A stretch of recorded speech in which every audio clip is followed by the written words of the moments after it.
saudara-saudari, Bapak Ibu yang terkasih dimanapun berada, kiranya dalam keadaan sehat dan sukacita selalu.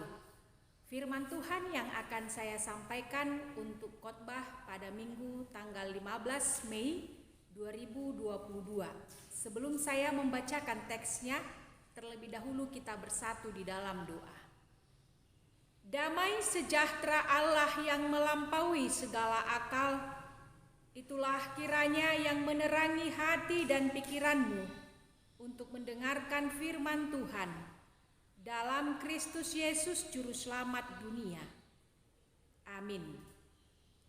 Firman Tuhan yang hendak kita dengarkan adalah tertulis dalam kitab Keluaran 15 ayat 19 sampai ayat yang ke-21. Di dalam nama Tuhan Yesus Kristus, demikianlah pembacaan firman Tuhan. Ketika kuda Firaun dengan keretanya dan orangnya yang berkuda telah masuk ke laut, maka Tuhan membuat air laut berbalik meliputi mereka, tetapi orang Israel berjalan di tempat kering dari tengah-tengah laut. Lalu Miriam Nabiyah itu, saudara perempuan Harun, mengambil rebana di tangannya, dan tampillah semua perempuan mengikutinya, memukul rebana serta menari-nari. Dan menyanyilah Miriam memimpin mereka. Menyanyilah bagi Tuhan sebab ia tinggi luhur. Kuda dan penunggangnya dilemparkannya ke dalam laut. Demikianlah pembacaan firman Tuhan. Saudara-saudari, ibu bapak yang terkasih dalam nama Tuhan Yesus Kristus, adapun yang menjadi topik dari khotbah ini adalah bernyanyilah bagi Tuhan. Ketika kita membaca kitab Keluaran, ada dua peristiwa penting dalam sejarah umat Israel yang bisa kita baca di dalam kitab Keluaran. Yang pertama, peristiwa keluarnya umat Israel dari Mesir yang diawali dengan kelahiran Musa. Cerita tentang keluarnya umat Israel dari Mesir meliputi kisah seputar tentang tulah-tulah yang dahsyat yang didatangkan Allah atas Mesir untuk memaksa rajanya mengizinkan umat Israel keluar dari Mesir. Peristiwa ini juga mencakup keajaiban ketika umat Israel menyeberangi Laut Teberau. Peristiwa yang kedua adalah peristiwa di Gunung Sinai, di mana Allah memberi 10 hukum Taurat dan hukum-hukum lainnya kepada Musa dan umat Israel. Hukum-hukum itu dimaksudkan untuk membimbing umat Israel mengenai bagaimana beribadah kepada Allah dan bagaimana hidup bersama dengan sesamanya sebagai umat Allah. Perikop ini adalah bahagian dari peristiwa yang pertama, yaitu keluarnya bangsa Israel dari Mesir. Saat itu, rombongan orang Israel jumlahnya sangat banyak sekali.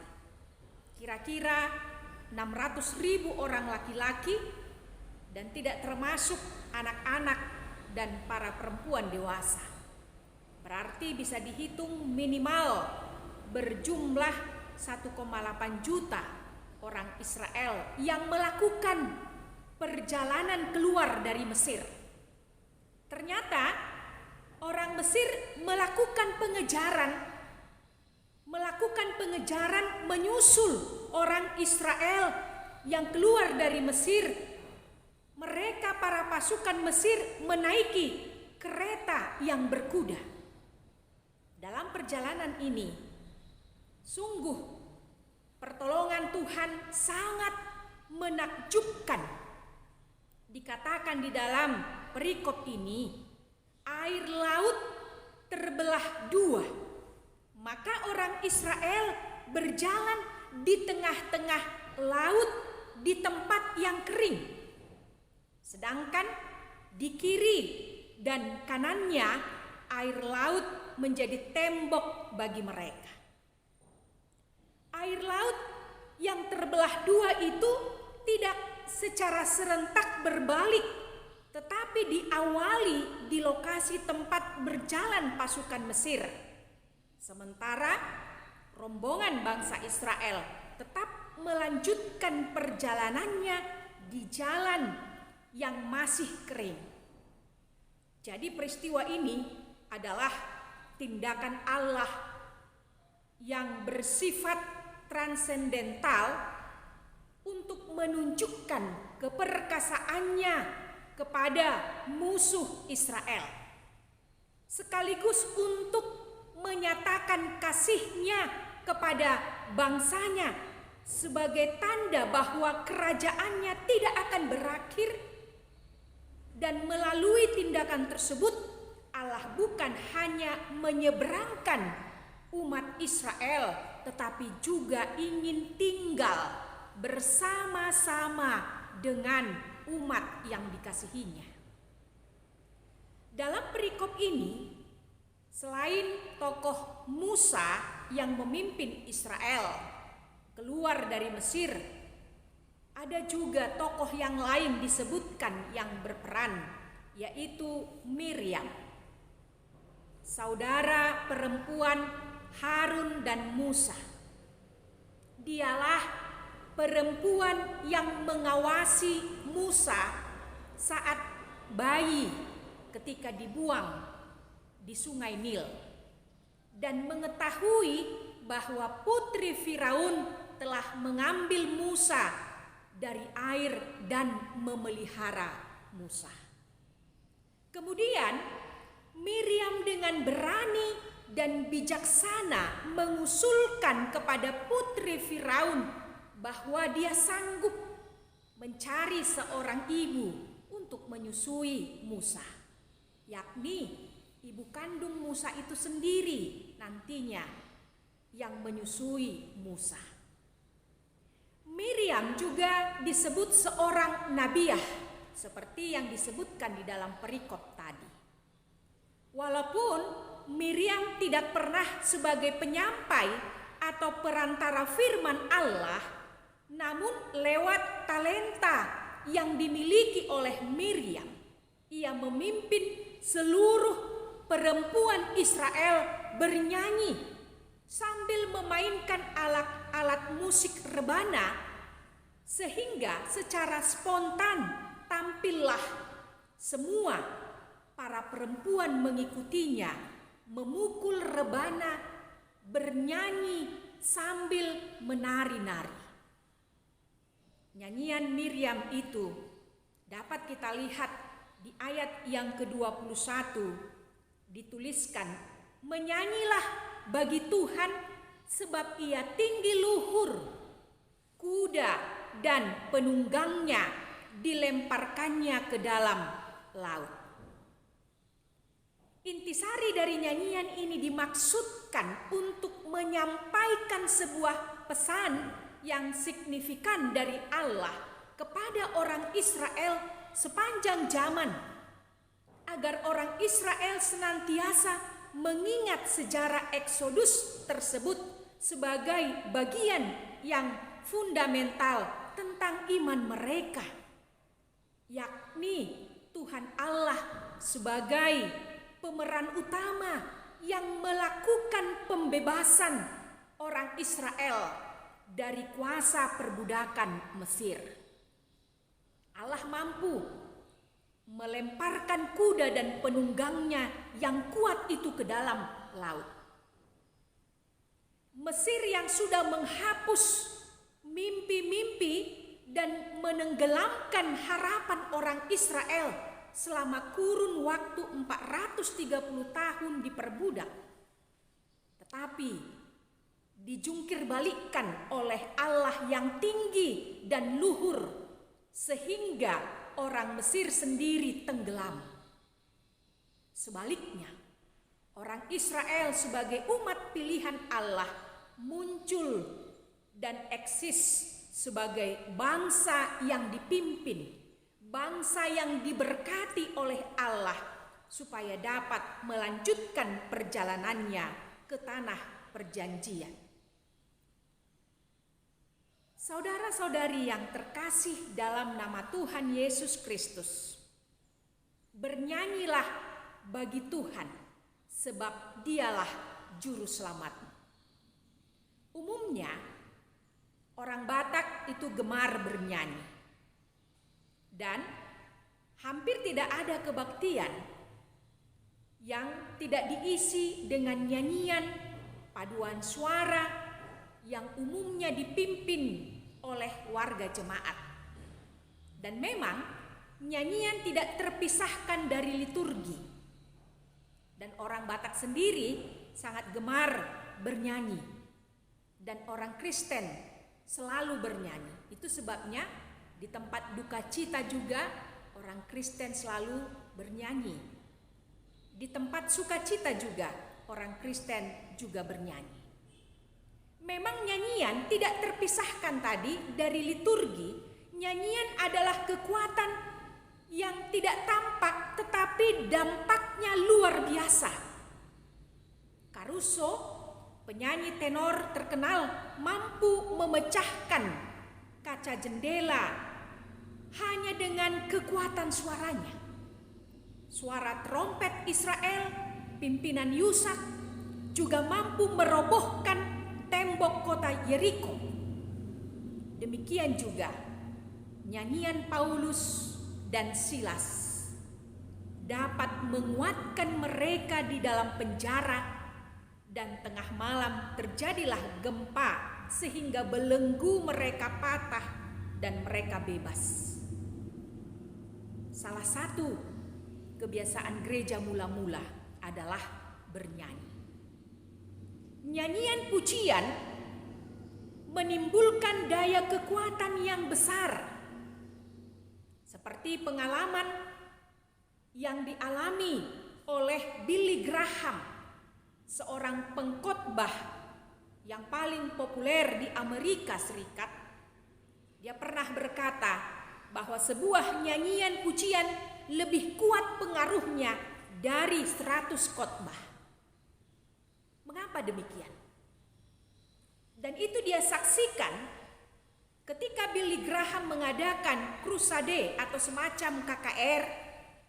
Para pendengar yang berjumlah puluhan ribu orang yang pada saat itu terpukau mendengarkan khotbah Billy Graham, tetapi bisa secara tiba-tiba ketika dari arah sudut lapangan terdengar alunan musik dan terdengar nyanyian seorang wanita penyanyi negro yang bernama Ethel Weather. Lambat laun, orang banyak yang pada saat itu sedang terpesona terpukau mendengar khotbah dari Billy Graham pada akhirnya mengarahkan telinganya ke arah suara nyanyian dan musik itu dan berangsur-angsur bergerak meninggalkan Billy Graham. Ternyata orang banyak lebih intim terhadap nyanyian pujian ketimbang khotbah. Dan mulai saat itu Billy Graham mengajak Ethel Weather menjadi mitranya di dalam setiap melakukan KKR. Saudara-saudari yang terkasih dalam nama Tuhan Yesus Kristus, bernyanyi untuk menyaksikan kuasa Allah dan memohon penyertaan Allah. Menyanyikan lagu pujian bagi Tuhan adalah suatu konfesi, suatu pengakuan sekaligus kesaksian atas berbagai mujizat yang dilakukan Tuhan bagi hidup kita. Yesus Kristus telah membebaskan umatnya dari kuasa berhala-berhala kebodohan dan dari berbagai penindasan lainnya. Allah telah membebaskan kita dari dosa dan kematian. Sungguh-sungguh karena rahmat-Nya di dalam Kristus, bukan karena kebaikan dan usaha kita.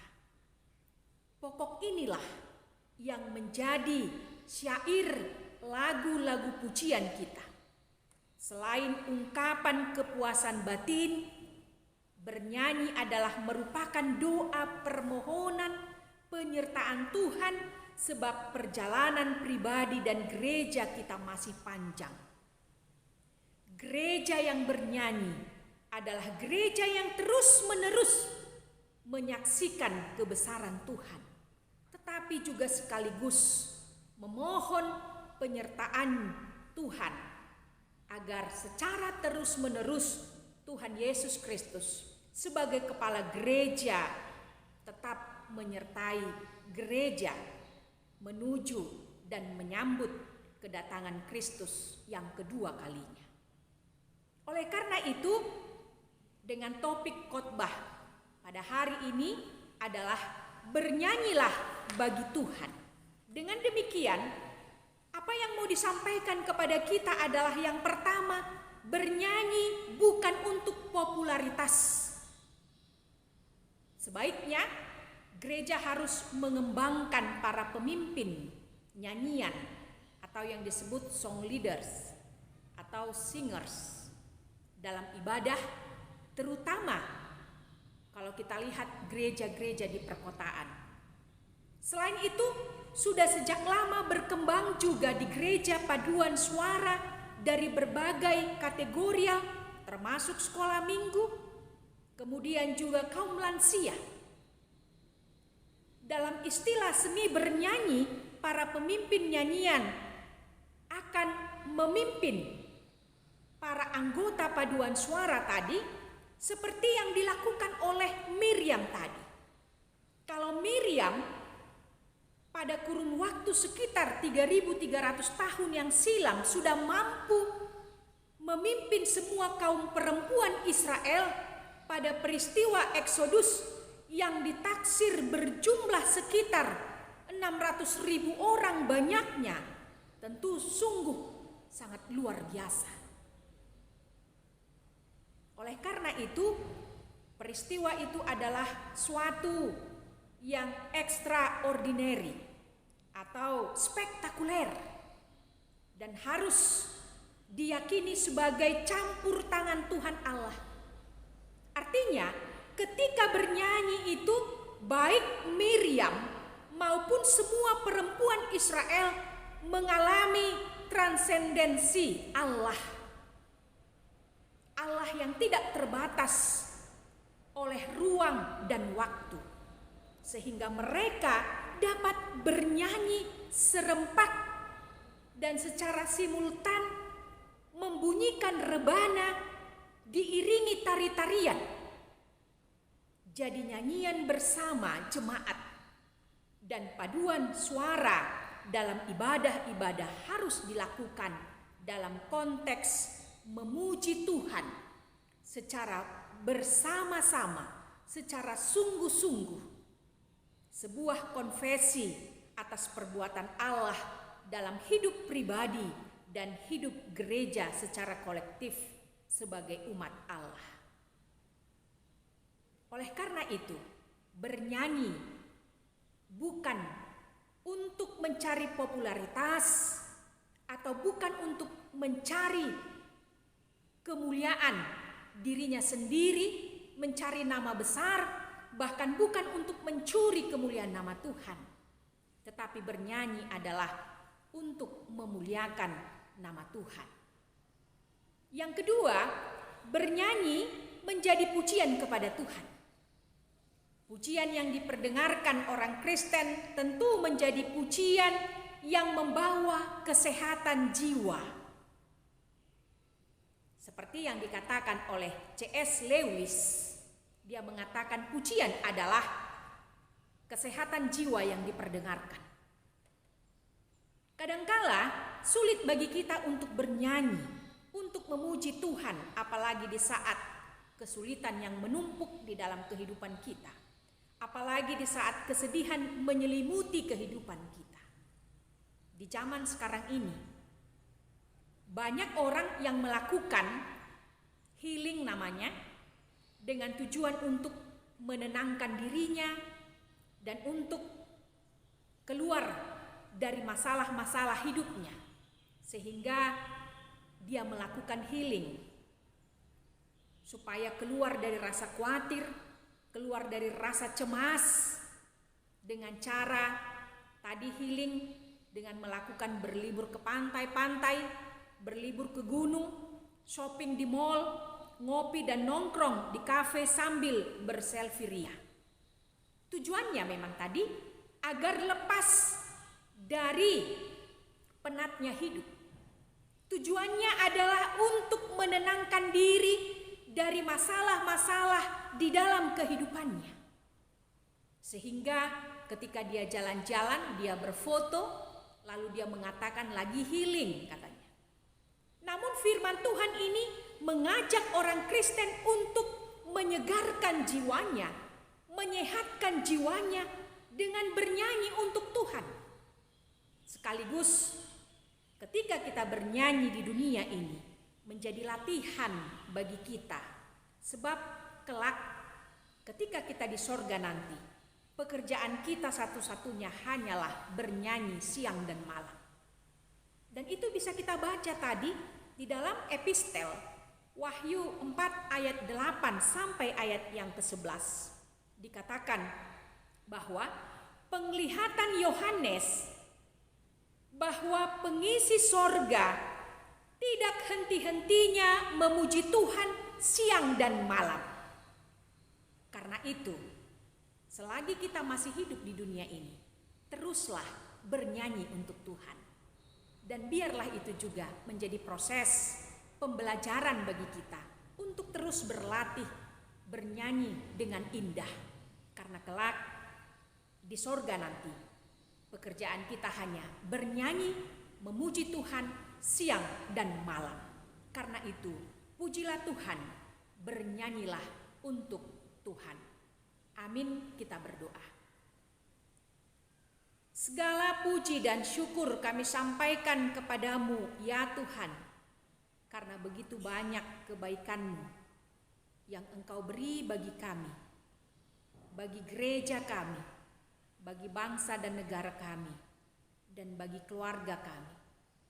Semuanya itu Tuhan kami terima bukan karena kebaikan kami, tetapi karena Tuhan begitu mengasihi kami. Oleh karena itu Tuhan, sudah sepantasnya lah kami memuji dan memuliakan nama Tuhan di dalam setiap kehidupan kami. Lewat nyanyian kami Tuhan, kepadamu kami menyembah-Mu.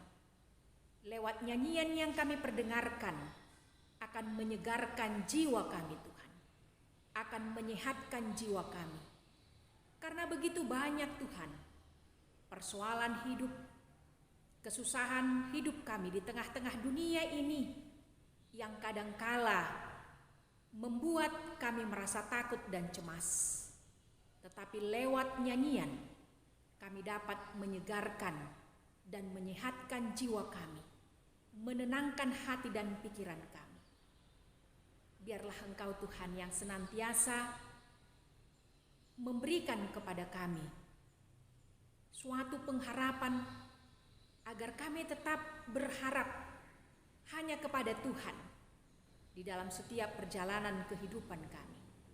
Berkatilah seluruh warga jemaat-Mu dimanapun mereka berada. Ingatkan mereka Tuhan untuk senantiasa bersyukur hanya kepada-Mu Tuhan. Jika ada yang sedang sakit, yang terbaring lemah di rumah sakit maupun di rumah, biarlah Engkau Tuhan yang memberikan kesehatan dan kesembuhan. Dan bagi mereka yang sedang berduka cita di dalam pergumulan yang berat, Engkaulah juga Tuhan yang memberikan kekuatan dan penghiburan, agar mereka senantiasa memiliki pengharapan yang hidup hanya kepada Tuhan Yesus Kristus, sehingga kami tetap setia kepadamu Tuhan, sampai Engkau datang kembali. Di dalam Kristus Yesus kami berdoa kepadamu.